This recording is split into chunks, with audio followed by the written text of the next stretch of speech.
David Tulis.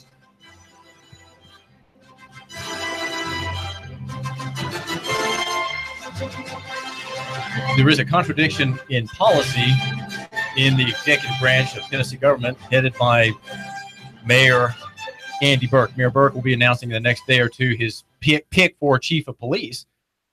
And we have rolling out in the next few days many hundreds of cameras, 736 cameras in all, on the sworn to be carried and used by sworn officers of the Chattanooga Police Department.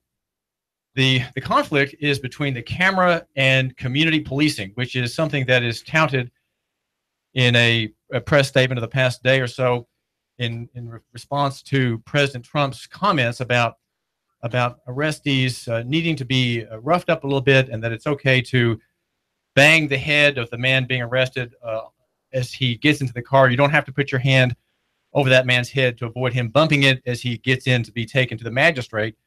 Let him bump his head. That effectively is the offhand comment that President Trump made. Again, I think he's just making an offhand comment, and he's speaking of that in that scene of someone who's guilty, right? Not someone who's just an arrestee. There is a difference between one who is arrested and a criminal.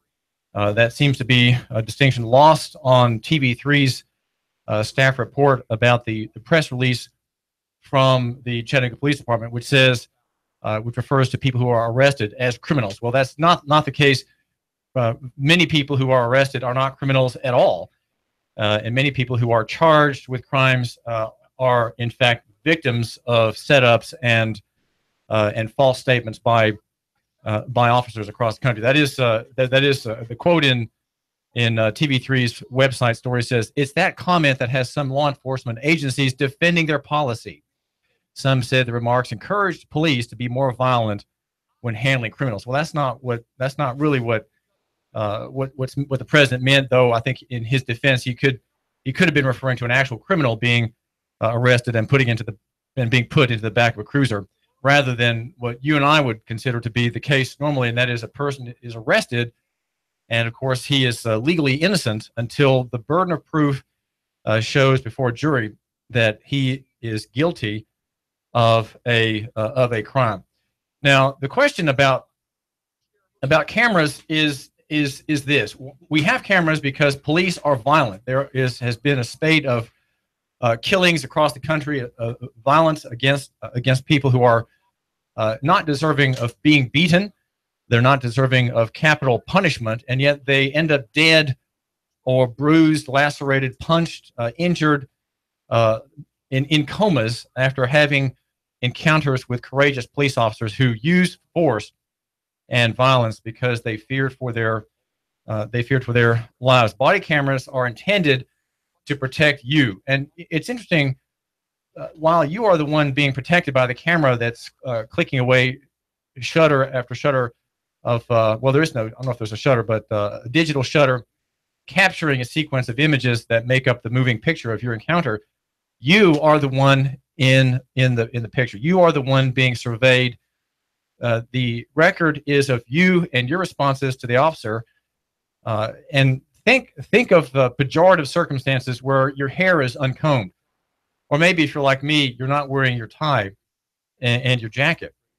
You are, in fact, a little inebriated, and you're the passenger of a car, and you're not shaven, and you're wearing a crummy T-shirt, and your son at the wheel has been pulled over, and you're also being interrogated, and there you are on the video, and you happen to be someone on city council.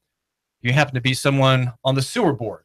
Okay, you are on the taxi board, and here overseeing liquor licenses, and here you are, and the reporters hear about it, and there goes your honor and your name as the video is dispensed in open records request.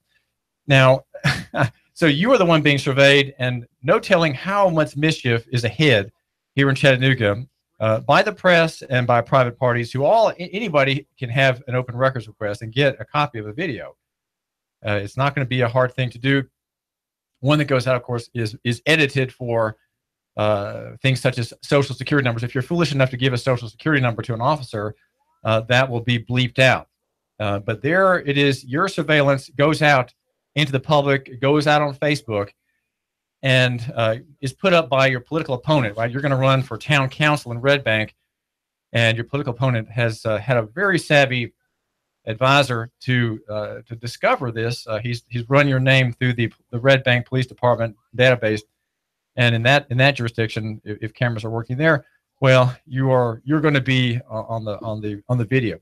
However, I'm not saying anything about Red Bank. I don't believe that the city council is affording the price of the rentals of these cameras. But Chattanooga is going big time in this direction of the surveillance of the public, and that, of course, is you, my listener. You are being surveyed. And why? Well, you're being surveyed because police are violent. Okay, that's the reason. The solution: you need to be on the video, right? You need to be on the video, and if you are merely pulling out your phone from your jacket, or merely pulling out your business card from your jacket pocket, and not a 380, and you are shot down, the video will show.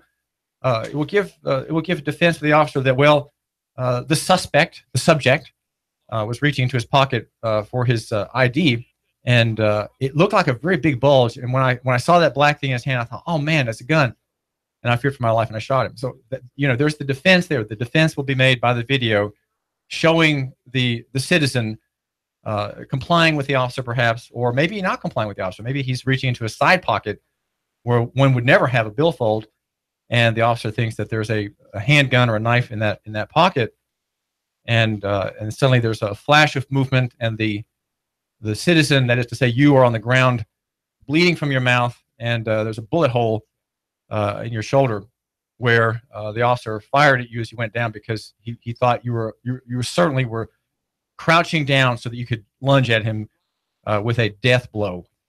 That's all going to be recorded on the video, and of course you will be vindicated if you're the officer, and if you are the civilian, that is to say, if you are the subject of the video, the subject of the surveillance, you will look at it too and see if you can find in that encounter the proof that you have been the victim, if not of a crime, at least of a tort. And so you'll use that in your litigation in U.S. District Court, or in Chancery, or in Circuit Court. The solution to police violence is not to record the victims and the prospective victims, giving the officer a justification for the violence, or giving the victim of the violence justification for litigation. We have in this recording now, in this making formal all these encounters, we have something that Chief Fred Fletcher tried to bring to Chattanooga in the 3 years in which he was chief, and that is community policing. How can there be community policing if in every encounter there is a surveillance tape being made? And the story quotes Mark Smeltzer as saying that, well, things are going to be a lot more civil. Sometimes, he says in TV3's report, sometimes if we think that something's being captured on camera, it can actually keep attitudes and conversation a little bit more civil. Now, officers go through training. There will be the record. He explains that there's no night vision on this video or anything. No X-ray vision. We want to capture what an officer sees, what somebody would normally see with a camera. They are another way of collecting evidence at the scene. And of course, your video may be used repeatedly in a training session among the cadets if there's something remarkable about it, either what you said, or what you charged, or what you alleged, or maybe you're someone who is defending your rights, and this is going to be offered as an example of what to do with someone who actually knows his rights and knows how to defend them. That's a very remarkable thing, and officers need to understand that when someone does that, that person is not violent, right? Asserting your rights and defending your rights is never a crime. When you invoke, assert, and protect your rights, that cannot be converted into a crime. No one can have you give up one right to assert another. So if there are traffic stops that are not proper, these are going to be on the video. Now, this is something that you, my listener, and I need to crowdsource. We need to crowdsource. What happens in arrest. Now, I think there's a major reform that Chief McPherson is going to need to do if he is named as the chief, and that will be the proper use of the Miranda warning. Now, Miranda is not used in transportation stops, and this is something you've been through. You've been through several transportation stops, you, my listener. And when were you ever Mirandized? Never. Now, why is that? Why is the Miranda warning not given when the person is in fact under arrest? This is a major reform that's needed. This is another one. Here we have, if you want to find out what the reforms needed are, what the work ahead will be for Chief McPherson, I suggest that you go to Nooganomics.com today, our chief sponsor, and have an enumeration. It's not too long, an enumeration of the reforms that are needed in Chattanooga. But the community policing model relies not on surveillance, but on amity and on the humanity of the officer to connect with his patrolees, right? Those people whom he is policing, right? How do you want to be policed? That's a question that the Times Free Press will ask. How do you want to be policed? I don't want to be policed at all. I'm an innocent, harmless person going about my livelihood. I don't need policing. I don't want policing. You need policing. To say, do you need policing and how do you want to be policed, assumes that we are on a plantation. And in fact, as I'll suggest in a moment, we are the American economy is a neo-feudal and plantation economy. We already have that. And the fact that police stops of traffic now in unmarked cars, okay, that's a significant development. Unmarked cars are making transportation stops. We will have now on video every instance where the officer does not Mirandize the target, right, the subject of the stop. Now, Miranda, if you're Mirandized, suddenly the whole dynamic of a traffic stop changes. And I'll have you know, I've just made for myself this morning, thanks to Eddie Craig, Rule of Law Radio, I've made a transportation script for my next encounter with the officer. And the first question that you ask the officer is, after you ask him for his name and badge number, of course, you're making a recording of this. You say, what is the emergency and how may I help you? And that starts off the tone, because you obviously done nothing wrong, right? You've done nothing wrong. You've not committed any crime. And what has to happen in this encounter that I will hope to make a record of for you, my listener, is a proper understanding of being arrested. Now, that's why I always wear a jacket, because I'm constantly expecting to be arrested. I think that's a healthy way to live.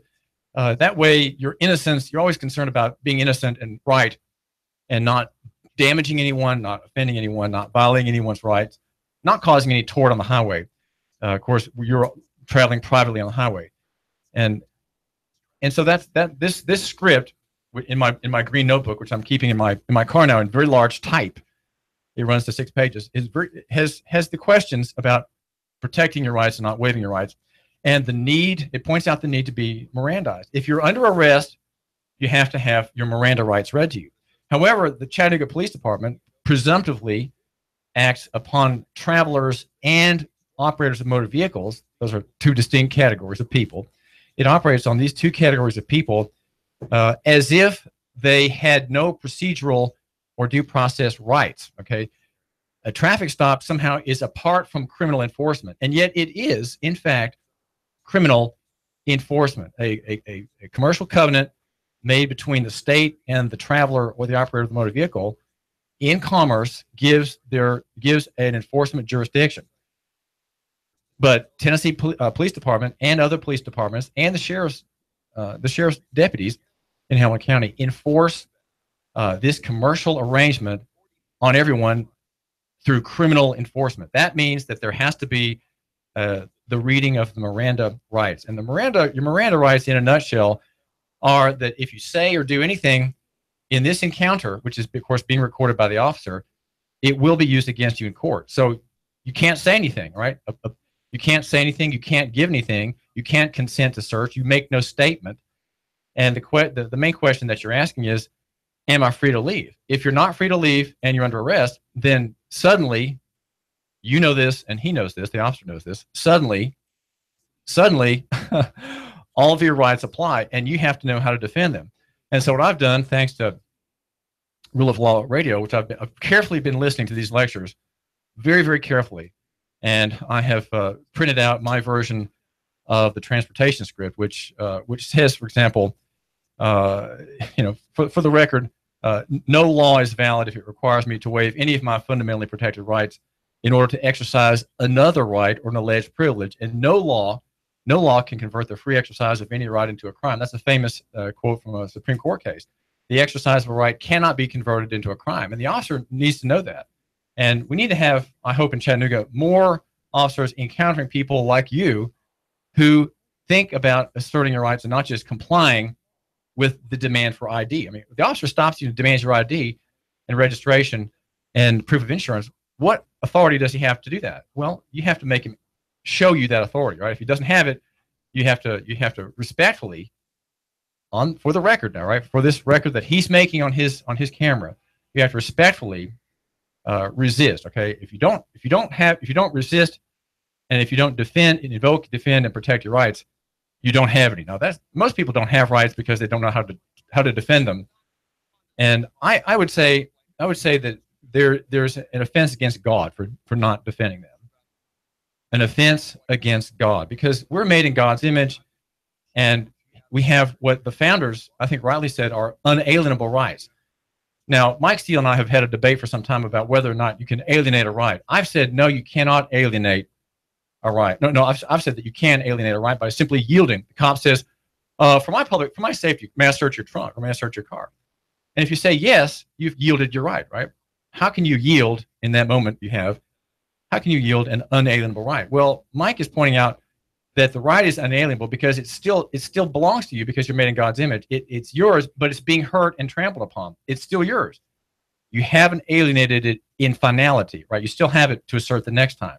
Maybe this time you yielded in ignorance, in mistake, in fear. But next time you don't have to. That's why the right has not been alienated. It is unalienable because you can't cast it off forever. It's something that while you may be abused, you may be fooled, you may be intimidated, you may be buffaloed by a brusque cop with no hair and a very thick neck and armored and holstered up, weaponed, and his taser glistening yellow there on his hip. You may be intimidated, it may give in, but the right is unalienable because we're made in God's image. We can't alienate our rights. We can't, and so we can't just throw them off as if they're nothing and hope for the best. That's what most people do in these transportation stops in Chattanooga. So the question now in the way of reform is the camera. The camera will show that he is making a record of this, and you need to make sure in any encounter that you ask the officer, is your camera operating? You get him or her to say yes, and you also make a record. Please make a record. You, my listener, make a record. You are a part of the media today. If you have a camera phone, you are in the media, and I would like you to send me your video. Please send me your video, or you can post it on Nooga Radio on Facebook. We're on Facebook, have a very active Twitter account, also active Facebook account, and we would like to see your encounters. Please let us learn from your encounter.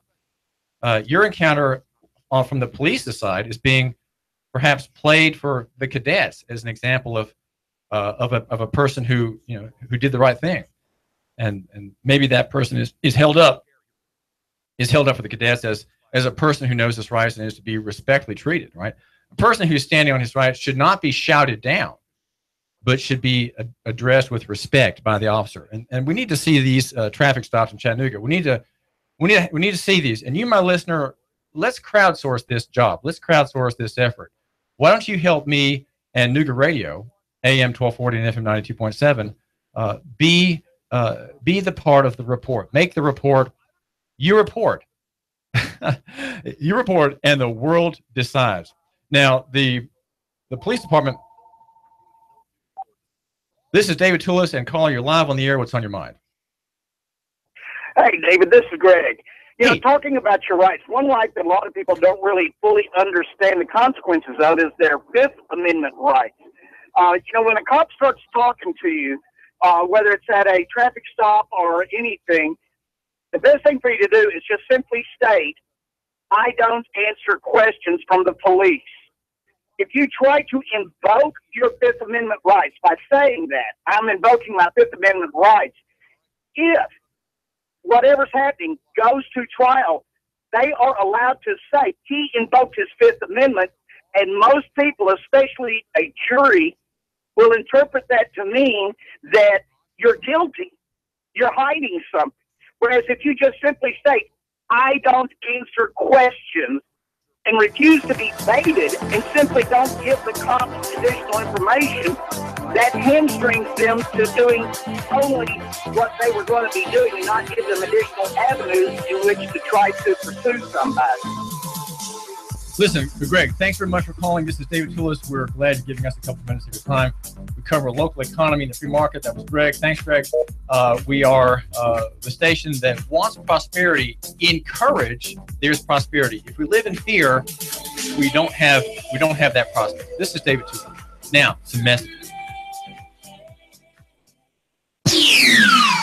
The Tennessee Valley's news, talk, and sports leader. Nooga Radio, AM 1240 and 92.7 FM. If you've suffered a personal injury or a loved one was the victim of a wrongful death, give the lawyers at McCoon, Williams, Ashley, and Stanley a call. Our attorneys can help you or your business with a wide array of challenges to provide you with the highest quality legal services through the combination of our talents, experience, and expertise. If you're hit by business problems or need legal organization, we're here to help. Visit mwalawfirm.com. That's mwalawfirm.com. Give us a call at 423-756-6400. That's 756-6400. In-depth traffic, news, and information. Mornings on Nooga Radio, AM 1240 and 92.7 FM.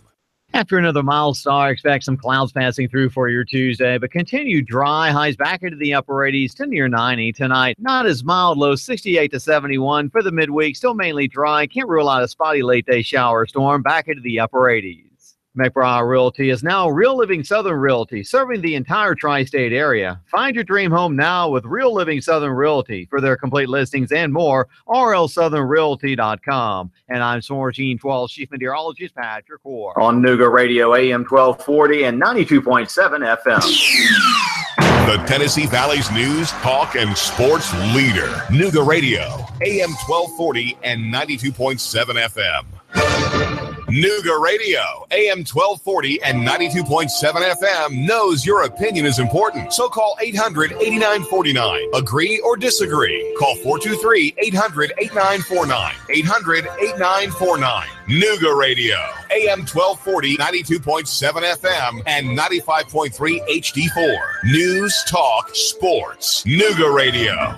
We've got a table here at Delia's, ready to delight in a plate of authentic Mexican food. Delia's spreads a rich selection. Loaded nachos, crazy chicken, homemade tamales, maybe the enchiladas with beef, chicken, pork. We're at Delia's in Saudi Daisy, near the Thrasher Light. Quesadillas, smell them coming. Delia's uses the freshest ingredients, cooked to perfection. Nachos made fresh every morning. Delia's open every day except the Lord's Day. For lunch or dinner, treat yourself to Delia's genuine Mexican food. Mention Sean Hannity and save a dime on every dollar of your tab. Yep, 10% for the Nooga Radio listener.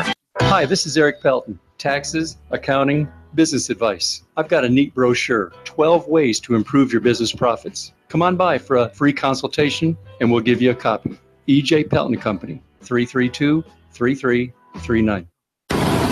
Chattanooga's best kept secret, Boyd Speedway. Come see the fastest dirt late model drivers in the South compete for a purse every Saturday night. Pit gates open at 3, grandstand opens at 5. Racing starts at 7. Bring the whole family for a night of fun as they tear it up on the dirt track. Go to BoydSpeedway.net and check out the Dirt Simulator. BoydSpeedway.DirtSimulator.com. Chattanooga's best kept secret, Boyd Speedway. Fun-filled, outrageous racing. We'll see you Saturday night. The racetrack roars to life every Saturday night. Catch the explosive action only at Boyd Speedway. Boyd Speedway. My name is Trevor Ashley. I'm an attorney here with the law firm McCoon, Williams, Ashley, and Stanley. We have a show on Nooga Radio called Legal Bites, where we discuss legal topics of interest to our listeners: estate planning, business formation, and business transactions. Legal Bites, 11 a.m. on Wednesday. Nooga Radio, AM 1240, 92.7 FM. Now, the smartest guy with a bow tie in Chattanooga, Tennessee, David Tulis.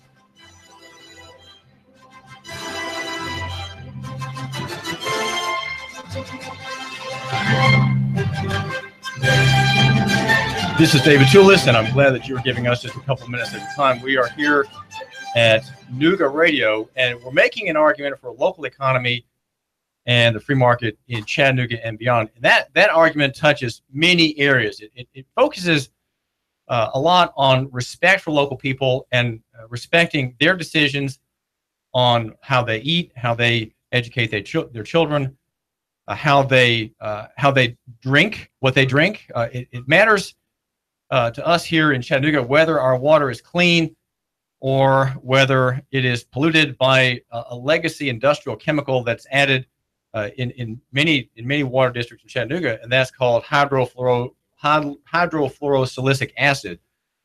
The short for that is fluoride. That's the common name is fluoride, and that is put into the otherwise potable water at Hickson Utility District, and I think Tennessee American, the much larger, I think German-owned water company, also injects fluoride into the water, and so that industrial waste that is in the water goes into your organic garden as you water there in the evening sun, the spray drifting across the bobbing heads of flowers and across the grass, and also coursing over your body when you taking a break, go and take a shower and lather up there. Also, you are encountering fluoride in the water. Perhaps the worst thing in the fluoridation process, which has been going on since World War II, just after World War II, is that you ingest it. You put it into your body and into your digestive system,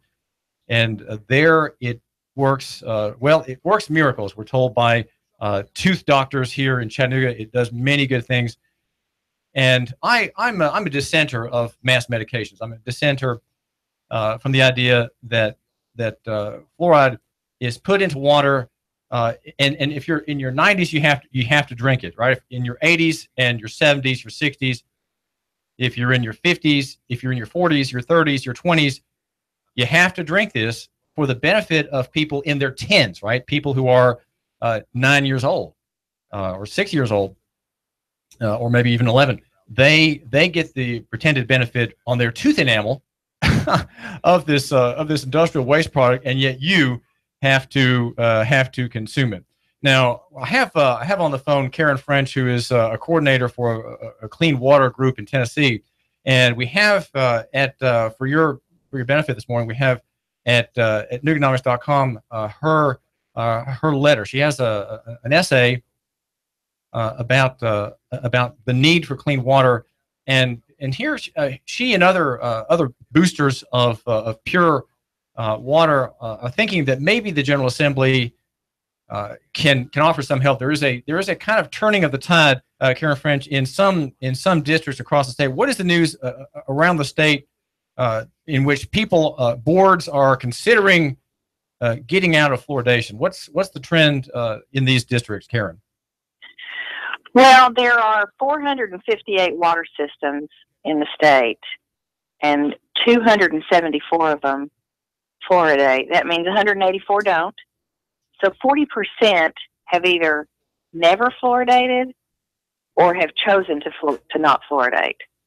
So that's pretty significant. Those numbers have changed over the last 5 or 10 years, and it's getting more and more rapid that we're adding to the ones that do not fluoridate. The water districts are waking up and coming alive, and it's not a practice they enjoy doing because they have to touch or involve themselves in a process with a toxic substance, and there's a lot of issues with that for the workers.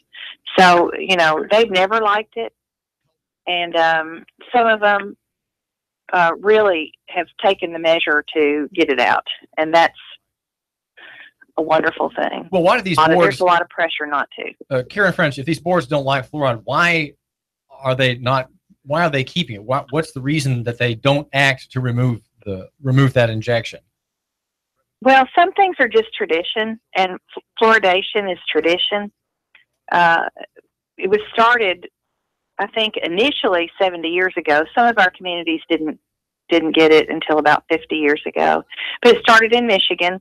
And they were trying to do a trial study on it, and halfway through the study, they dropped the study and went ahead and said, look, it's so effective. And the study that they did didn't include all the factors. They didn't follow anybody for a long period of time. So it was kind of a half-done study, and then it became tradition. And you have to remember, that was back when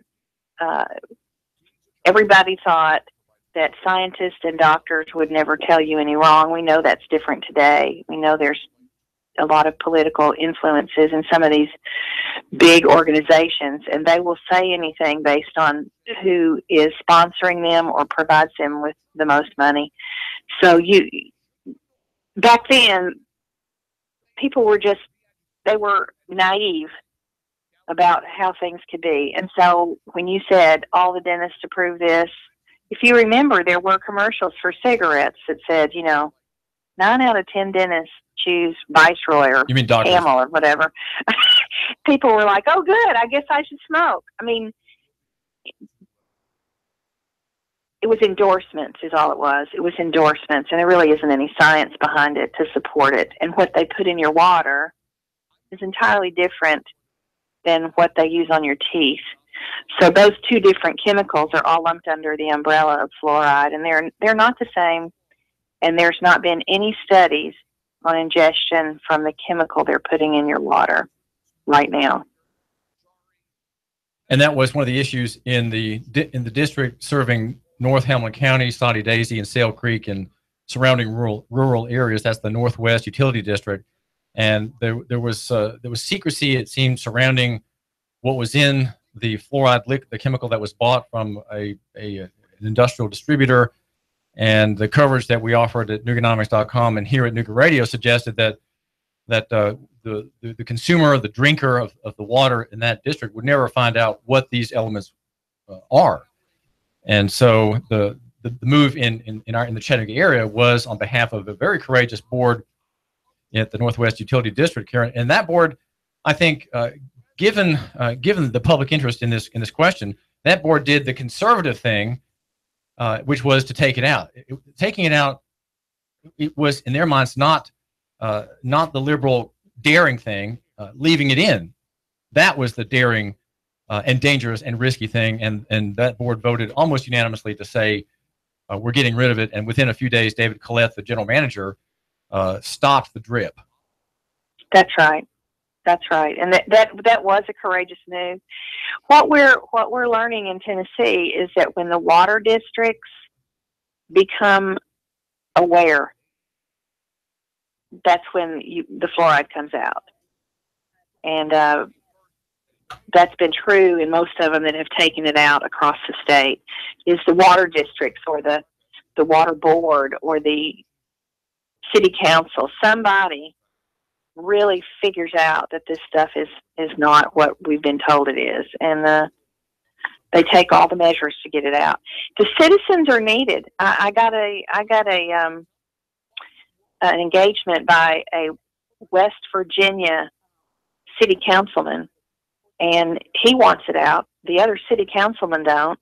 One of the water board members does, but there's no citizens in their community to back them up. So it just looks like their agenda. The citizens really need to come forth and be supportive of these decision makers if you want it out of your water district. And you know what? That's hard to do. It's really hard to do, but it's very necessary. You have to find out in your community who the decision makers are, and then you need to get to know them, not necessarily because you're against fluoridation, but just get to know them where you can recognize them around town and build a relationship in that way. That's not easy. That takes time, but that is the way to have influence over the decision makers, is to just get to know them like they're your neighbors, because they are. They are your neighbors. This is David Tulis. Thanks for joining us. We're talking with Karen French. She works as a nurse in Middle Tennessee. She represents the Tennessee Coalition of for Safe Drinking Water. Karen, what's really interesting about the fluoride problem is that it's not required in any federal statute, and it's not required in the Tennessee Code annotated. It is a voluntary act. You might say a concession to formal opinion, to established opinion, to an alleged scientific consensus that we need to have this, but there's no statute requiring it. And therefore, Therefore, you could say that there's really legal liability on the part of a utility district, such as Hickson Utility District, that keeps it in the water supply with much evidence presented to it against its healthiness and its goodness.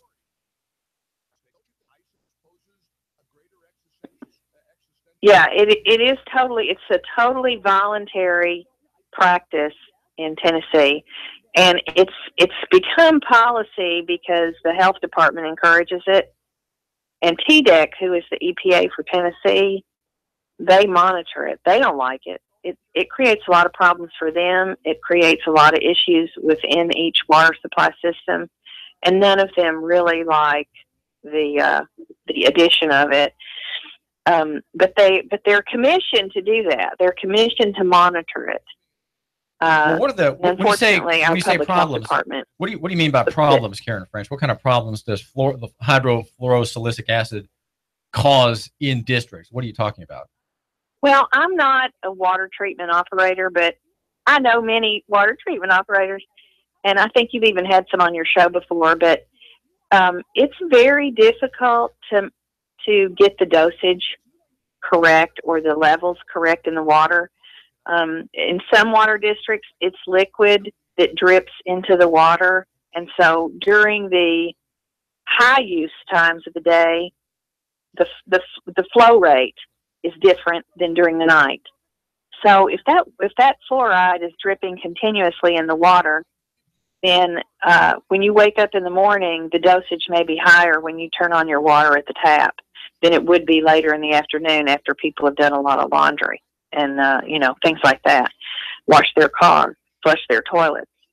So it's really hard to get a smooth, accurate level throughout the day. And at the Tennessee Safe Water Coalition, there's several of us that have meters that actually measure the fluoride in your water. And it's inconsistent in the same water district from house to house, the level of the fluoride in the water. And it's inconsistent from water district to water district. The 0.7 is the recommended level, 0.7 parts per million, 0.7. It's the recommended level by Health and Human Services. But I have never tested my own water and had it as low as 0.7 parts per million. It's always higher. It's always closer to 1. And I'm not exactly sure why that happens, but I think the way they discuss it is a household or the tap is, I think they call that the end of the line. And so for some reason, there's a change as it drips at the water district then when it gets to your house. It's very inconsistent. So you could drink a glass of water today that might have 2.0 parts per million in it, and the one tomorrow may not. It might be a different level. Then whatever it's mixed with, if you mix your tap water with tea leaves, you usually double the amount of fluoride that you're ingesting because tea leaves, for some reason, absorb it when it's growing. If you have wine, it's in your wine depending upon what they watered it with and what they used, what pesticide they used on it. So it's not as safe as the dentist would have you believe. It's not as safe as those peers of the dentist would have you believe. You can't get a consistent level of it, and it's just way too easy to buy it at Walgreens or Walmart and rub it on your teeth. And it's way less expensive. Most people use fluoridated toothpaste anyway, and as a nurse, I can tell you that there's no medication that I can think of that is delivered consistently all day long, which is that's what they say is a great thing about water and fluoride in the water, is that it's delivered consistently through your mouth, into your tummy, and absorbed into your body. And that's really good for you. Compliance, just to get compliance in a patient to do something once a day is not so hard. To get them to do it twice a day is difficult, but 3 times a day is unbelievable. So to have somebody put to drink water all day long doesn't even coordinate with medical practice. It's just not anything that's necessary. There's not any even antibiotics. If you have a severe infection, the only way you get a continuous dosage is if you're in the hospital and they give you an IV and they're dripping the antibiotic into your vein. But even that, they give it every 6 hours or every 8 hours. It's not something you do continuously all day. And there's just not a condition for that. And our teeth certainly don't need it. It's the dental fluorosis, little specks on your teeth. The only way you get it is from ingestion of fluoride. And that's mostly going to come from our water. Well, what is it you hope, Karen French, what is it you hope that the General Assembly will do about fluoride? What are you looking for in this push among clean water activists there? Well, there have been efforts for the last 4 or 5 years in the General Assembly, and it's raised the awareness among the General Assembly. And we are hoping this time that there will be more legislation about the fluoride in the drinking water. We would like for it to stay a voluntary practice because that gives people choice. But that actually gives the decision makers the choice, not the people. So we would like for there to be more awareness and for there to be tighter restrictions on how they administer it. And ultimately, it would be great if it came out. But there's a lot of pressure to keep it in from the dentists and the public health department. And there's a lot of money behind every bit of that. So to get it out, while that's a wonderful goal, I'm not sure that will occur. Sounds like the best you can easily. Get. It sounds, Karen French of the Tennessee Coalition for Safe Drinking Water, the best you can get is a resolution expressing concern about this practice. That might be just as the General Assembly had recently a resolution against the social and cultural damage of pornography. It might do something similar on fluoride as a health disaster. Yeah, it is just a sentiment. You can make it. You can do actually mandates that can go into effect at TDEC, the Tennessee EPA, where their monitoring is tighter. TDEC does a great job with what they have to work with, but it's the flow rate. It's really hard to get things correct, and it's really hard to get water treatment operators that have been trained in it. There's no requirement for a water treatment operator to have the fluoride course that's offered by the state. There's no requirement for that. If you are injecting it into the water. And some of the smaller water districts, they just flip a switch and cross their fingers and hope it's right. And that doesn't sound like, the 21st century. That doesn't, we can be doing better than that. We can be doing better than that and making it safer for people. And the best way to make it safe is to just turn it off. This is David Tulis, and we're talking with Karen French. Karen, thanks so much for joining us. Thank you, David. Find out more about this issue at Nooganomics.com. That's our chief sponsor, Nooganomics.com. And we're reading today and looking back at some earlier work that has been done in Chattanooga in favor of potable water, unmolested, unpolluted, if you will, by industrial chemical additions, which is the routine practice of many utility districts in the Chattanooga area. But if you want to, if you're thinking of moving, or even moving to Chattanooga area, think about living in the northern part of the county served by the Northwest Utility District. That's the Northwest Utility District, where a board, being very conservative and cautious, did the bold thing, did the conservative thing, and that is last year eject and reject and remove fluoridation from the water supply. And that's an exception in the immediate area. And what is needed, I think, next is for Hickson to receive, again, a round of public pressure, a round of condemnation that occurred last year in December, and I think November and December of last year, late last year, a great uproar in Hickson over the practice of injecting this industrial waste product into the water, with the ostensible benefit being the hardening of teeth of very small children. And the dentist, there was a great quote at Nooganomics.com from a dentist who said, "Well, we can't inconvenience all these parents who would otherwise have to go to Walgreens to get fluoridation pills or fluoridated toothpaste. We can't inconvenience them to have to do that. So we need, in Hickson Utility District, we need to put fluoride in the water for everybody. Everybody has to drink it because they should not be trouble." David Tulis. The Tennessee Valley's news, talk, and sports leader. Nooga Radio, AM 1240 and